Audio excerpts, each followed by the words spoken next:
아멘. 많이 기셨죠? 네.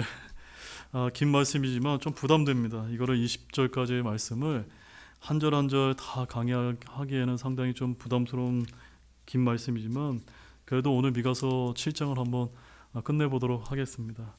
오늘 제가 이제 여러분에게 전할 이제 하나님의 말씀 제목은 본문 20절에 있습니다.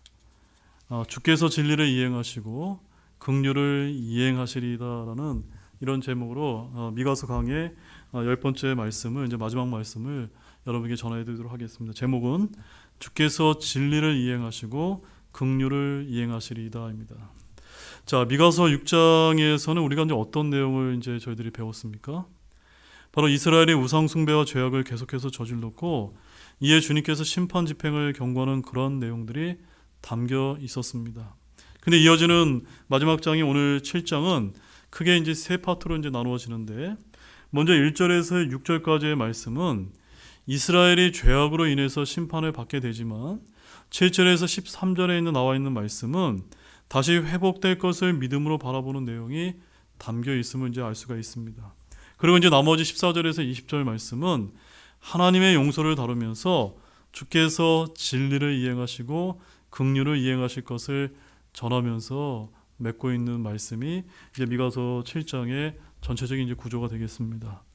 자, 그런데 이제 특히 이 소선지서의 경우는 특히 이제 미가서의 경우는 과거의 역사적인 사실에만 적용되지 않고 장차 오실 메시아와 메시아의 왕국을 예언하고 있는 말씀이기 때문에 오늘 이제 이 7장 역시도 이스라엘이 겪게 된 7년 환란기와 이스라엘의 회복 약속에 우리가 초점을 맞춰서 오늘 이 말씀을 자세하게 이제 좀 살펴보고자 하오니까 여러분들이 그렇게 좀 들어주시면 감사하겠습니다.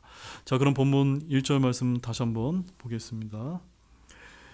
내게 화가 있도다. 나는 마치 그들이 여름 과일을 거둔 때같이 되고 포도 수확기에 포도를 거둔 때같이 되었도다. 먹을 포도 송이가 없으므로 내 혼이 처음 익은 과일을 사모하였노라. 아멘. 자, 여기 이 말씀을 보게 되면 제일 부분 어떤 말씀이 먼저 시작되고 있습니까? 내게 화가 있도다. 여러분, 내게 화가 있도다. 이게 무슨 뜻일까요? 바로 이것은 뭐냐면 6장에서 심판의 말씀이 이제 경고된 이후에 내게 화가 있도다라는 말은 바로 기근으로 말미암은 화가 있다는 것을 이제 뜻하는 말씀입니다. 왜냐하면 이 말씀을 보게 되면은 여기 먹을 양식이 없습니다.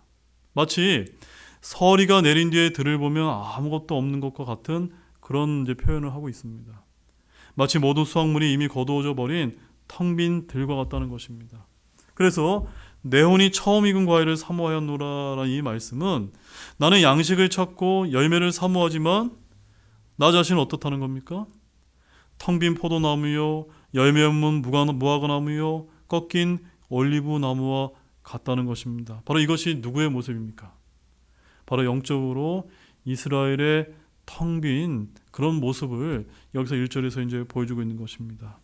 특히 이제 이 말씀을 예언적으로는 어디에 이제 적용해 볼 수가 있냐면 장차 오게 될 7년 환란기 때 이 말씀을 적용해 볼 수가 있는데 이스라엘은 이때 완전히 황폐하게 되고 첫 열매는 14만 4천 명이 된다라고 말씀을 하고 있습니다. 그래서 요한계시록 14장 4절 말씀을 가보게 되면 거기에 이런 말씀이 이제 기록되어 있습니다.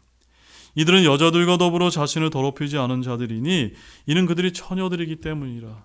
이들은 어린 양께서 가시는 대로 그분을 따라가는 자들이며 사람들 가운데 구속을 받아 하나님과 어린 양께 첫 열매가 된 자들이더라 라는 이런 말씀을 볼 수가 있습니다. 즉 7년 환란기 때 이기는 자들, 남은 자들이 바로 첫 열매가 되어서 구속을 받는 일이 벌어지게 될 것이다 라는 그런 말씀이 이제 있습니다. 자, 본문 2절 말씀 보십시오. 선한 사람이 땅에서 사라졌고 올바른 자가 사람들 가운데 하나도 없도다. 그들이 다 피를 흘리려고 숨어 기다리며 저마다 자기 형제를 그물로 잡나니. 자, 이 말씀은 멸망을 앞둔 유다의 사회상을 이제 보여주는 말씀입니다. 당시 사회가 얼마나 타락하고 폭력과 강도와 도둑질이 성행했는지를 너무나 아주 잘 보여주고 있습니다. 율법이 있었지만 마치 무엇과 같습니까? 무법천지와 같았습니다. 그래서 통치자들, 제사장들, 대언자들은 백성들의 재산과 생명을 빼앗는 약탈자들이었습니다. 그래서 본문 2절에서 뭐라고 표현하고 있습니까? 선한 사람이 땅에서 사라졌고 올바른 자가 사람들 가운데 하나도 없도다라고 할 정도로 아주 무법청지의 사회가 바로 멸망은 없던 유다 사회의 사회상이었다는 것입니다. 이 구절을 우리가 예언적으로 적용을 하게 되면은 교회가 휴거가 되고 이 세상의 모습이 이와 똑같을 것이라는 사실을 우리는 잘 알 수가 있습니다. 그러다 7년 환란기가 임하고 첫 열매들인 14만 4천 명이 휴거되면 이와 같은 모습이 이루어질 것입니다. 환란기 때 주를 믿는 자들이 목배임을 당하고 유대인들이 광야로 도망을 하게 되면 세상은 또 이런 모습이 될 것입니다. 짐승의 표를 받고 짐승을 경배하는 자들은 피를 흘리는 데 빠르고 자기 형제들을 잡기 위해 그물을 이제 놓게 될 것입니다. 본문 3절 말씀입니다. 이것은 그들이 두 손으로 열심히 악을 행하려 함이라. 통치자와 재판관은 대가를 요구하며 큰 자는 자기의 악한 욕심을 말하여 이처럼 그들이 그것을 감사하느니라. 이 역시 당시에 멸망을 해가는 유다의 사회상의 모습을 보여주고 있습니다. 선을 행하는 사람은 모두 열심히 무엇을 행했습니까? 악을 행하는 모습을 볼 수 있습니다. 그래서 통치자와 재판관은 뭘 요구합니까? 대가를 요구하고 큰 자는 자기의 악한 욕심을 말합니다. 여러분, 이런 모습을 보게 되면 우리나라도 좀 비슷한 모습이 많이 나타나는 것 같지 않습니까? 지금도 별로 다를 것이 없는 것이 바로 이와 같은 모습입니다. 돈벌이가 된다면 열심히 악을 행하는 것입니다. 그래서 3절 말씀에 이것은 그들이 두 손으로 열심히 악을 행하려 함이라 라는 말씀은 예나 지금이나 어디에서나 마찬가지의 모습이라는 점입니다. 사람들의 탐욕은 끝이 있을까요? 없을까요? 끝이 없습니다. 통치자와 재판관들 이 모든 일의 대가를 받으며 합법이라고 이제 주장을 합니다. 그리고 그들은 진실을 다 감추어 버립니다. 그래서 3절 말씀에 하반절에 뭐라고 되어 있습니까? 그들이 그것을 어떻게 한다고요? 감사하느니라. 뭐 하나 드러나는 것이 없습니다. 철저히 비공개 비밀로 감추어 버리기 때문입니다. 전에나 지금이나 앞으로나 다 똑같습니다. 자, 그렇다면 7년 환란기 때는 어떨까요? 바로 악을 행하는 자들이 권력자여 통치자가 된다는 점입니다. 본문 4절 말씀 보십시오. 그들 중에 가장 선한 자가 찔레 같고 가장 올바른 자가 가시 울타리보다 날카롭도다. 내 파수꾼들의 날 곧 너를 징벌하는 날이 오리니 이제 그들이 당황하리라. 참 성경이 참으로 우리 마음에 와닿는 것 같습니다. 선한 사람이 없는 세대, 곧바른 자가 없는 세상의 모습이 이와 같다는 점입니다. 사람들은 더 살기 좋은 세상이 된다라고 주장을 하지만 성경은 뭐라고 말합니까? 그렇지 않다. 오히려 정반대가 될 것이다 라고 말하는 것입니다.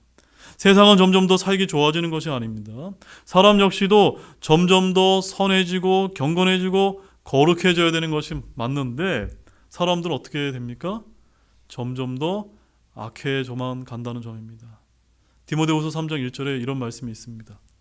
또한 이것을 알라, 즉 마지막 날들에 위험한 때가 오리라라고 하면서 그 하반절의 22가지에 사람들이 얼마나 악해지는 그런 모습이 나타나게 되는지를 보여주고 있지 않습니까? 이와 같이 사람들은 점점 악해져 갑니다.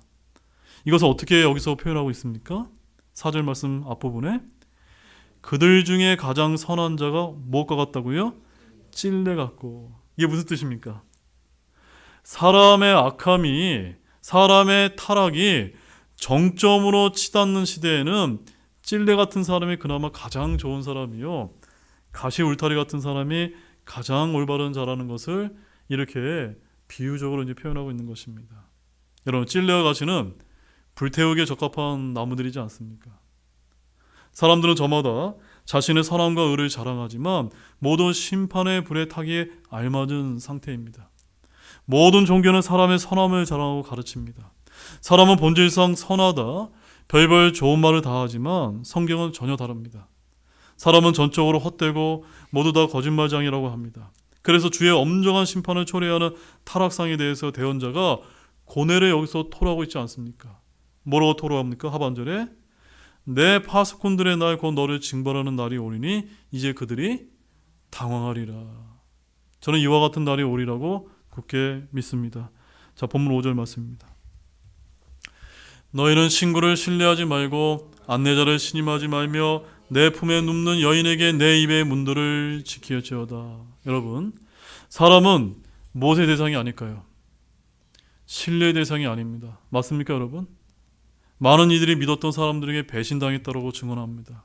친구를 신뢰하지 말고 안내자를 신임하지 말라는 것은 바로 불신사회를 조장하는 그런 말이 아니라 근본적으로 우리 사람 자체는 무슨 대상이 아니라는 겁니까? 신뢰의 대상이 아니라는 것을 보여주는 것입니다.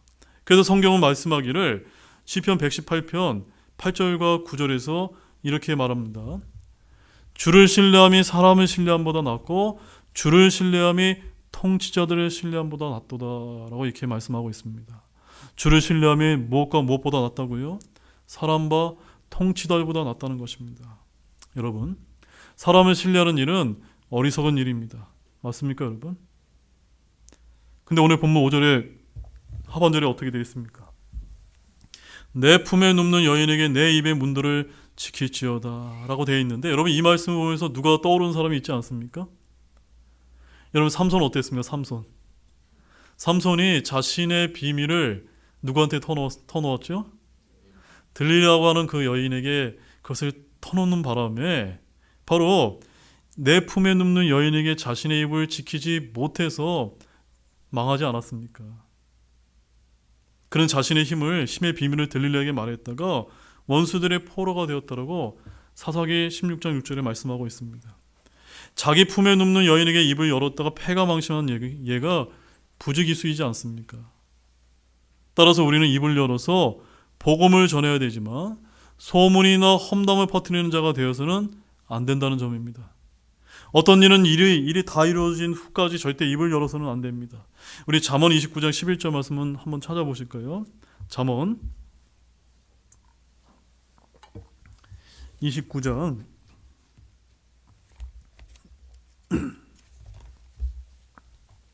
11절 말씀입니다.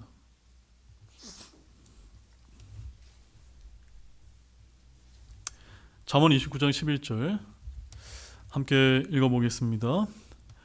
어리석은 자는 자기 생각을 모두 말하나 지혜로운 자는 그것을 나중까지 지키느니라. 아멘이시죠? 네, 이 말씀이 필요한 시기가 지금 이 시기가 아닌가 싶습니다. 내 생각, 내 마음에 있는 것을 다 이렇게 얘기하다 보면 나중에 내가 말한 것 때문에 그것이 올무가 돼서 나중에 그것이 우리에게 가시가 되고 찔레가 될 수도 있기 때문입니다. 본문 6절 말씀입니다. 아들이 아버지를 욕되게 하며 딸이 일어나 자기 어머니를, 며느리가 일어나 자기 시어머니를 대적하여 일어나리니 사람의 원수들은 자기 집 사람들이라. 여러분, 이런 일이 벌어지면 어떻습니까? 이건 말이 안 되잖아요. 원수가 멀리 있지 않습니다. 사람들의 원수들이 누가 되는 겁니까? 자기 집안 사람들이란 말은 언제 일어나는 일일까요? 바로 마지막 때에 사람들의 사랑과 본성의 애정이 다 식어버리기 때문에 일어나는 현상을 이제 보여주는 것입니다. 빵이 가족의 생명보다 더 귀하고 종교가 자식이나 부모보다 더 중요한 때에 이들은 서로가 대적하고 원수가 되는데, 이 6절 말씀은 누가 인용하셨는지 아십니까? 바로 우리 예수님께서 공생의 사역 중에 인용하신 적이 있다는 점입니다. 그래서 마태복음 10장 한번 가보시죠. 마태복음 10장 35절과 36절 말씀에 가보게 되면 거기 주님께서 이 말씀을 인용해서 말씀을 하십니다. 마태복음 10장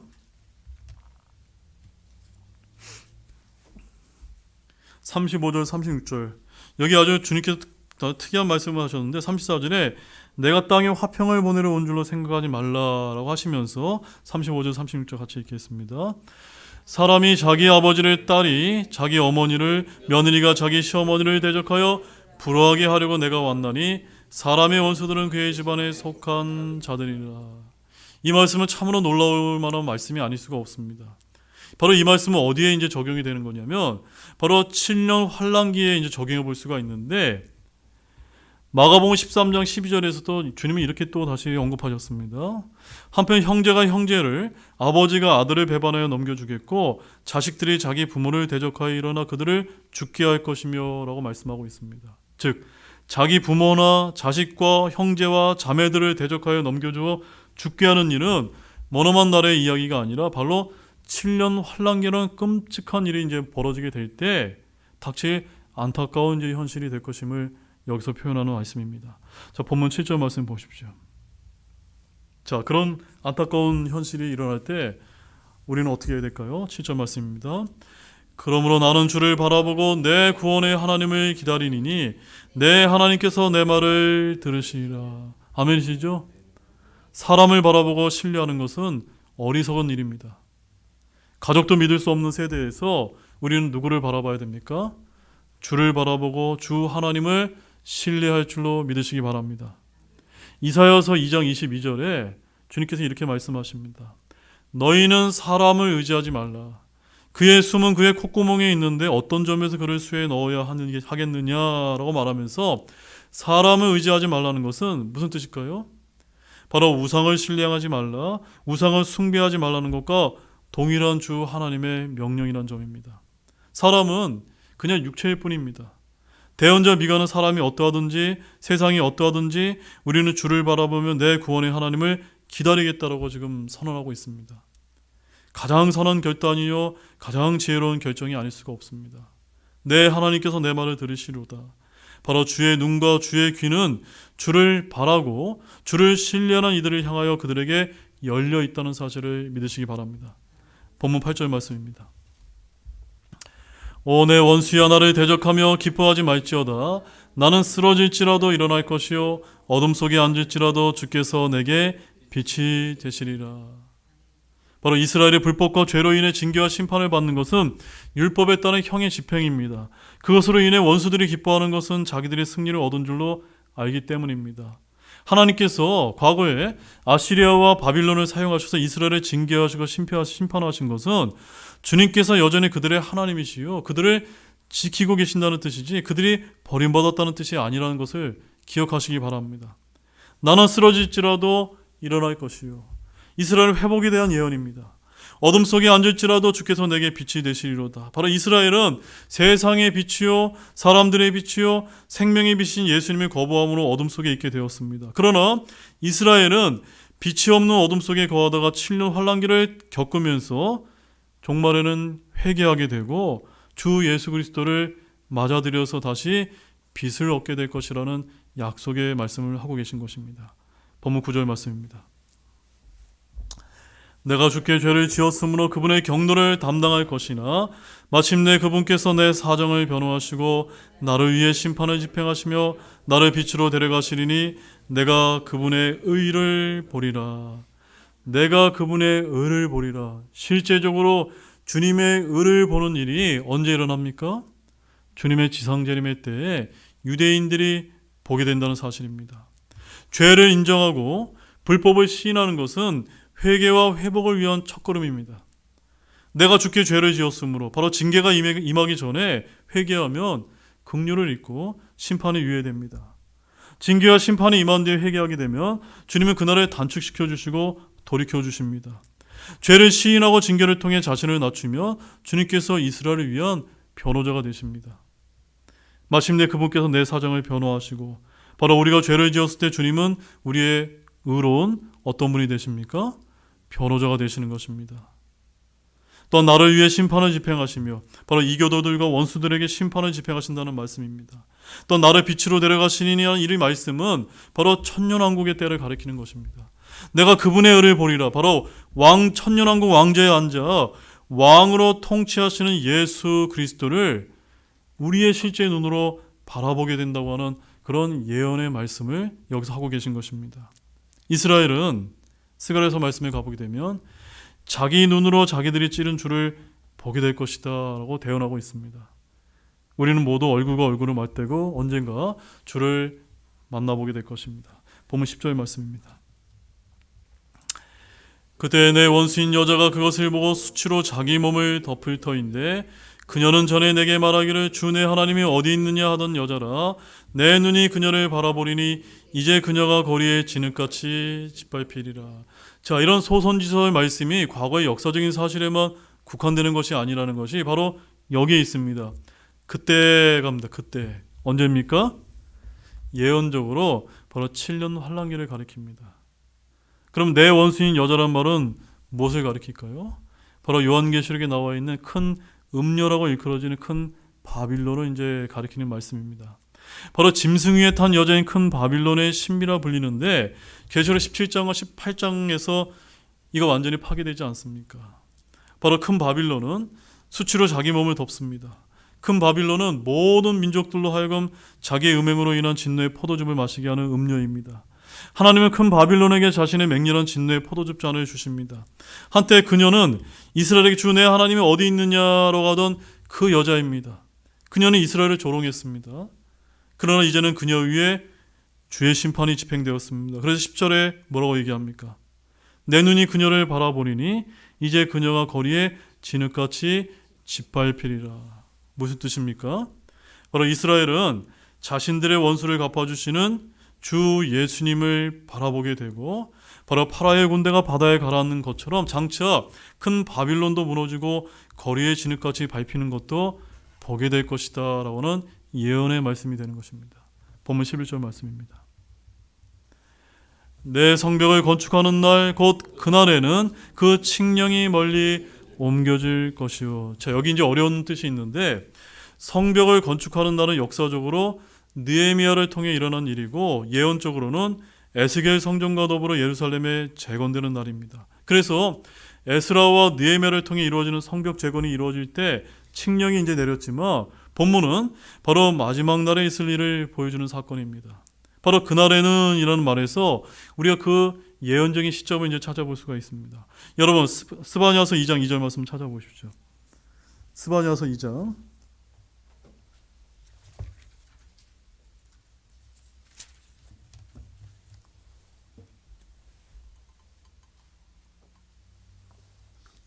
자, 스바냐서 2장 2절 말씀에 바로 7년 환란기에 대한 그런 말씀이 이제 기록이 되어 있습니다.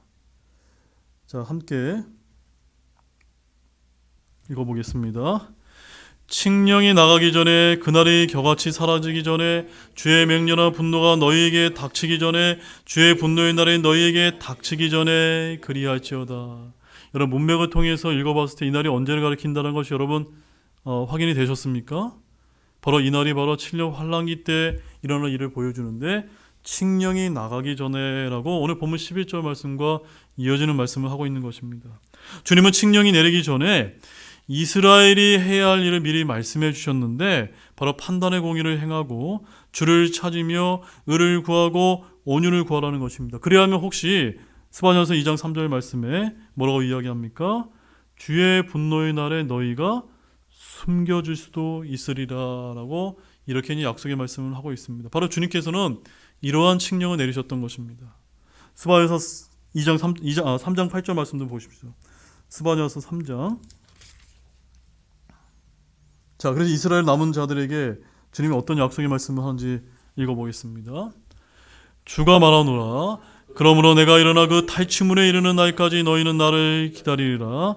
내가 왕국들을 소집하기 위해 민족들을 모아서 그들에게 내 경노 곧 내 모든 맹렬한 분노를 붓기로 결심하였나니 온 땅이 내 질투의 불에 삼켜지리라. 이제 언제 시점인지 아시겠죠? 바로 성벽을 재건하는 날, 주님께서 다니엘을 통해 내린 70일의 칙령이 끝나고 땅에 대한 심판, 이스라엘에 준 심판과 같은 것이 모두 제거되는 때가 됨을 여기서 이제 예언적으로 보여주는 것입니다. 본문 12절 말씀입니다. 본문 12절 읽겠습니다. 또한 그날에 그가 아시리아에서 바로 내게로 오며 견고한 도시 에스에서 오고 또 요새에서 강까지 바다에서 바다까지 산에서 산까지 사람들이 올 것이나. 여러분 이제 느껴지십니까? 또한 그날에 언제를 가리킵니까? 7년 환란기가 끝난 후 바로 천년왕국의 시작의 때를 이제 보여주는 것입니다. 온 세상에 흩어졌던 이스라엘이 약속의 땅으로 모여드는 것입니다. 이스라엘의 회복에 대한 약속이 성취되는 말씀입니다. 이런 말씀을 우리 교회에 적용해서 해석하는 것은 오류라는 것을 아시기 바랍니다. 본문 13절 말씀입니다. 그럼에도 불구하고 그 땅은 그 안에 거하는 자들과 그들의 행위들의 열매로 인해 황폐하게 되리라. 바로 7년 환란기로 말미암아 그 땅은 황폐하게 됩니다. 환란기는 이방인의 때로서 예루살렘은 영적으로 소돔이요 이집트라고 요한계시록 11장 8절에서 말씀하고 있습니다. 그 안에 거하는 자들은 모두 이교도들입니다. 그들의 행위는 짐승을 경배하고 믿는 자들의 목을 베고 하나님을 모독하는 행위들입니다. 그래서 땅이 황폐하게 되는 것입니다. 본문 14절 말씀입니다. 주의 막대기로 주의 백성과 갈멜의 한가운데서 숲속에 홀로 거하는 주의 상속 백성 양떼를 먹이시되 옛날에 하신 것 같이 바산과 길앗에서 그들을 먹이소서. 자, 말씀 잘 보십시오. 주의 백성, 주의 상속 백성, 양떼는 현 시대의 우리 교회를 말하는 것이 아니라 누구를 가리킵니까? 바로 이스라엘 백성을 가리킨다는 것을 우리가 아셔야만 됩니다. 출애굽 때 모세가 손에 잡았던 막대기가 바로 주의 막대기인데, 이 막대기는 바로 하나님의 권능과 표적을 보시고 이스라엘을 보호하는 막대기이지 않았습니까? 숲속에 홀로 가는 백성은 민족들 가운데 외로운 섬처럼 분리되어 있는 민족인 바로 이스라엘을 가리키는 겁니다. 이스라엘은 민족들 중에 하나로 여겨지지 않습니다. 주님께서 이들을 상속 백성으로 삼으셨고 이들을 먹이시는 목자라는 점입니다. 주님은 환란기 때 1260일 동안 광야에서 이들을 먹이시는데 마치 출애굽 때를 연상케 한다는 점입니다. 그래서 14절 말씀이 뭐라고 얘기합니까? 옛날에 하신 것 같이 바산과 길앗에서 그들을 먹이소서라는 이 말씀은 무슨 뜻이냐면 바로 광야로 도망친 사람들을 부양하고 산으로 도망간 사람들, 민족들 가운데 흩어진 이스라엘을 7년 환란기 때 주님께서 보호해달라고 하는 그런 말씀이 되는 것입니다. 자, 15절 말씀입니다. 내가 이집트 땅에서 나오는 아이들의 내가 행한 대로 내가 그에게 놀라운 일들을 보이리라. 자, 출애굽은 원래 어떤 사건을 예표하는 것이냐면 잘 기억하십시오. 이 출애굽 사건은 바로 환란기 때 이스라엘이 구출받고 있는 사건을 예표적으로 보여주는 모형인 것입니다. 주님은 이전에 이집트에서 행하신 것처럼 온 세상을 심판하십니다. 이집트에 재앙을 내리신 것처럼 세상에 똑같은 재앙을 내리십니다. 이집트의 파라오의 손에서 이스라엘을 구출하신 것처럼 7년 환란기 때도 용과 짐승, 즉 적그리스도의 손에서 누구를 구출하십니까? 이스라엘을 이제 구출하시는 것입니다. 그래서 내가 그에게 놀라운 일들을 보이리라는 이 말씀은 마치 만나를 다시 내려주시거나 반석에서 물이 쏟아나는 등의 놀라운 일들이 환란기 때 다시 재현될 것임을 여기서 보여주는 것입니다. 제2의 광야 여행에 대해서는 계시록 12장 6절 말씀에 있는데 한번 찾아보시죠. 요한계시록 12장 6절입니다. 요한계시록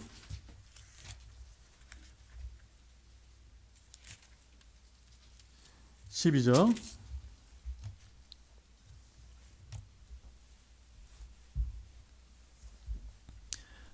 2절 보겠습니다. 자, 이 여자는 이제 이스라엘을 가리킵니다. 함께 읽겠습니다.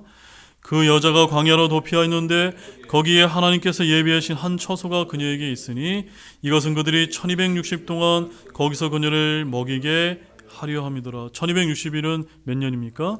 3년 반입니다. 바로 3년 반 동안 주님께서 출애굽 때 만나와 메추라기로 이렇게 하나님께서 친히 보살피고 먹이셨던 것처럼 주님은 옛날에 광야에서 놀라운 일들을 보이신 것처럼 장차 7년 환란기 때에도 이스라엘에게 놀라운 일들을 또다시 보이게 되실 것임을 약속하고 계신 것입니다. 본문 16절 말씀입니다. 민족들이 보고 시작. 민족들이 보고 그들의 모든 힘으로 말미암아 당하여 자기 손을 입에 댈 것이요 그 민족들의 귀가 막힐 것이며. 자, 민족들이 보는 건 누구를 보는 겁니까? 이스라엘 민족을 사용해서 하나님께서 놀라운 일을 표적을 행하는 것을 누가 보는 겁니까? 이방 민족들이 다 보게 되는 때를 이제 보여준 것입니다. 그런데 여기 보면 당황해서 자기 손을 자기 입에 댄다고, 그 다음에 귀가 막힌다는 건 어떤 표현입니까? 여러분, 놀라울 만한 일을 대하고 엄청난 일을 보게 되면 여러분 어떤 행동을 하게 됩니까? 입을 막고 기가 막히지 않습니까? 지금 그와 같은 똑같은 일이 이스라엘로 인하여 이런 이제 표현을 이제 하고 계신 것입니다. 자, 본문 17절 말씀입니다. 그 민족들이 뱀처럼 티끝을 핥고 땅의 벌레들처럼 자기들의 구멍에서 나와 주 우리 하나님을 무서워하며 주로 인해 두려워하리이다. 여기 나타난 주 하나님은 누구실까요? 재림하시는 예수 그리스도이십니다. 바로 이 말씀은 성경 여러 곳에 예언되어 있는 말씀인데 주님의 지상 재림 때 아마겟돈 전쟁으로 말미암아 민족들이 당할 수치를 여기서 보여주는 아주 귀한 말씀입니다. 바로 환난기 때 수많은 재앙에도 불구하고 마음을 완악하게 하며 회개하지 않는 이들이 아마겟돈 전쟁을 통해 군대가 전멸당한 후에 뱀처럼 티끝을 핥고 벌레처럼 자기들의 구멍에서 나오게 된다는 그런 아주 독특한 표현인 것입니다. 그들은 바로 주 예수 그리스도를 무서워하고 주로 인하여 두려워하게 될 줄로 믿으시기 바랍니다. 왜냐하면 재림하시는 예수 그리스도는 쇠막대기로 다스리는 심판자이기 때문입니다. 자, 요한계시록 6장 한번 찾아보시죠. 자, 진짜 그런가 한번 보시기 바랍니다. 요한복음 6장 15절에서 17절 말씀. 오늘 좀 시간이 걸리더라도 말씀을 좀 다 보겠습니다. 요한계시록 6장 자 15절에서 17절 말씀 함께 다 찾으신 줄 알고 읽어보겠습니다.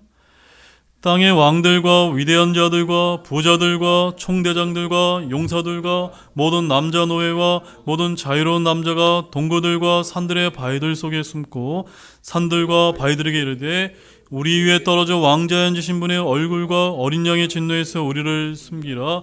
그분의 진노의 큰 날이 왔으니 누가 설 수 있겠느냐 하더라.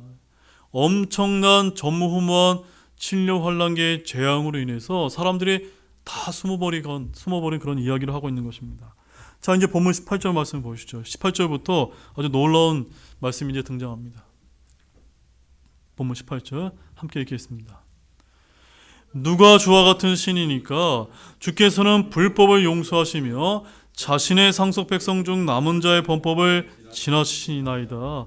그분께서는 긍휼을 기뻐하시며 자신의 분들은 영원토록 품지 아니하시는도다. 참으로 감사함이 있지 않습니까? 네, 아무도 주와 같지 않습니다. 주와 같으신 분은 없다는 것을 믿으시기 바랍니다. 이것은 누구를 가리키는 말씀입니까? 바로 예수님을 가리키는 말씀입니다. 예수님은 그 무엇보다도 누구와도 같지 않습니다. 주님께서는 불법을 용서하십니다. 자신의 상속 백성 중 남은 자들의 범법을 지나치시고 영원토록 품지 않는다는 것은 끝에 가서는 그들을 회복시켜 주신다고 하는 약속의 말씀인 것입니다. 본문 19절 말씀입니다. 그분께서 다시 돌아서시고 우리를 불쌍히 여기시며 우리 불법들을 짓밟으시리니 주께서 그들의 모든 죄를 바다의 깊음들 속에 던지시리이다. 주님은 다시 돌이키신다는 것은 진노에서 돌이키신다는 것입니다. 구약에 수없이 배교한 이스라엘을 향해 돌이키셨는데 환란기 때에도 마찬가지입니다. 주님은 이스라엘을 불쌍히 여기시며 그들의 불법을 누르십니다. 주님께서는 그들의 모든 죄를 어디에 던지십니까? 바다의 깊음들 속에 던지시는 것입니다. 본문 20절 말씀입니다. 마지막 말씀이죠. 주께서 옛날부터 우리 조상들에게 맹세하신 대로 야곱에게 진리를 이행하시고 아브라함에게 긍휼을 이행하시리이다. 여러분, 우리 하나님께서는 약속을 이행하시는 분임을 믿으시기 바랍니다. 특히 우리 조상들에게란 이 말씀은 바로 아브라함과 이삭과 야곱을 비롯한 족장들을 가리키는 말씀인데 주님은 야곱에게 진리를 이행하시고 아브라함에게 긍휼을 이행하시는 분이십니다. 야곱은 이스라엘 민족을 말하고 아브라함은 바로 그 안에서 복을 받는 땅의 모든 가족을 이제 포함하는 말씀입니다. 그러므로 이 말씀은 이스라엘뿐만이 아니라 누구도 포함되는 겁니까? 바로 이방인들까지 다 포함되는 그런 말씀입니다. 그러므로 우리는 예수 그리스도를 통해 아브라함의 복을 받은 사람이 맞습니까? 아멘이시죠? 이처럼 주님께서는 자신의 약속에 신실하시게 이행하시는 분임을 믿고 영광을 돌리기를 원합니다. 이제 결론을 맺겠습니다. 여러분, 이로써 미가서를 이제 마치겠습니다. 남왕국 유다 백성과 지도자들에게 주신 이 미가서 말씀은 결코 이스라엘 회복을 다루면서 소망을 주는 것으로 이제 맺고 있습니다. 어찌 보면 우리가 사는 이 교회 시대에 적용할 부분은 그렇게 많지 않았지만 이스라엘의 회복 약속과 그것을 이행하시는 하나님의 긍휼과 신실함을 생각할 때 우리에게 약속하신 것도 마찬가지로 이행하심에 대한 그런 확신을 저희가 가질 수 있었다고 저는 그렇게 믿고 있습니다. 그러므로 진리를 이행하시고 긍휼을 동일하게 이행하시는 주님만을 바라보시면서 붙드시고 나아가시는 우리 모두가 되시기를 축원합니다. 기도가 마치겠습니다.